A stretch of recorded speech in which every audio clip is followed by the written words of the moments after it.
Стены еще пахнут свежей краской, их обшивка мягким материалом еще не закончена.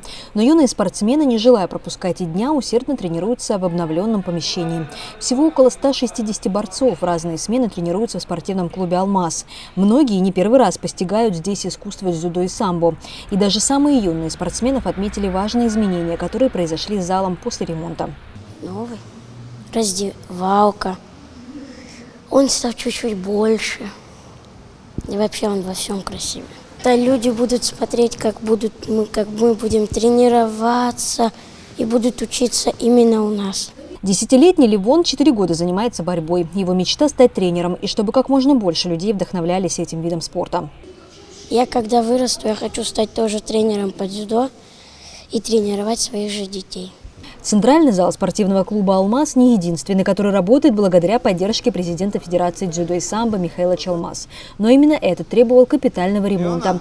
Не только самого помещения, но и фасадной части. Теперь здесь можно проводить международные турниры, говорит вице-президент Федерации дзюдо и самбо Андрей Погосов. В Гаграх зал, в Ачамчирском районе, в селах несколько залов у нас, в Сухуми 2 зала. Все вот он. Я не знаю, если бы он нам не помогал, что было. Его час вот он сделал здесь, в нашем центральном городском зале, капитальный ремонт. Полностью фасад, внутри, все полностью обновили, потолки, стены, раздевалки, в общем...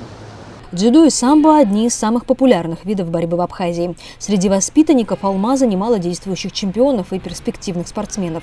Но пандемия выбила из колеи многих борцов.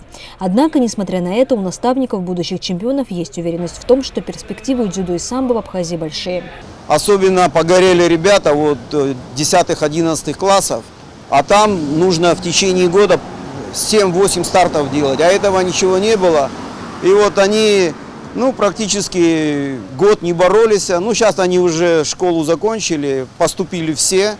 И нам приятно, что они поступили в спортивные вузы в России, в институты физкультуры. И мы очень надеемся, что по окончании они к нам приедут как молодые специалисты. Несмотря на то, что тренировочная база в Абхазии далека от современного уровня, воспитывать чемпионов, проводить сборы, обучение судей у наших спортсменов получается. А с ремонтом центрального зала работа дзюдоистов и самбистов будет выглядеть не только профессионально, но и солидно. Уже не стыдно приглашать сюда команды российские, которые, я скажу, не в России редко где увидишь такой зал вообще, по оборудованию вообще и по укомплектации, по всему. Вот у нас сейчас с 25 числа начинается международный турнир, будет здесь в Сухуми, в Спартаке проходить, по самбо, международный турнир. И довольно-таки большое представительство, там команды уже подтвердили Белоруссии, Армении, Донецк, Луганск, и Российская Федерация, практически от Камчатки до Санкт-Петербурга. Все приезжают, надеемся, что проведем.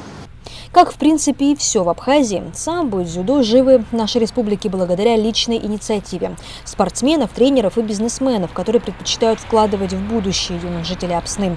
Потому что дзюдоист, самбист, да и любой другой спортсмен, даже если он не занимается спортом профессионально, это воспитанный, здоровый и сознательный гражданин. Марьяна Котова, Саида Гухава, Абаза ТВ.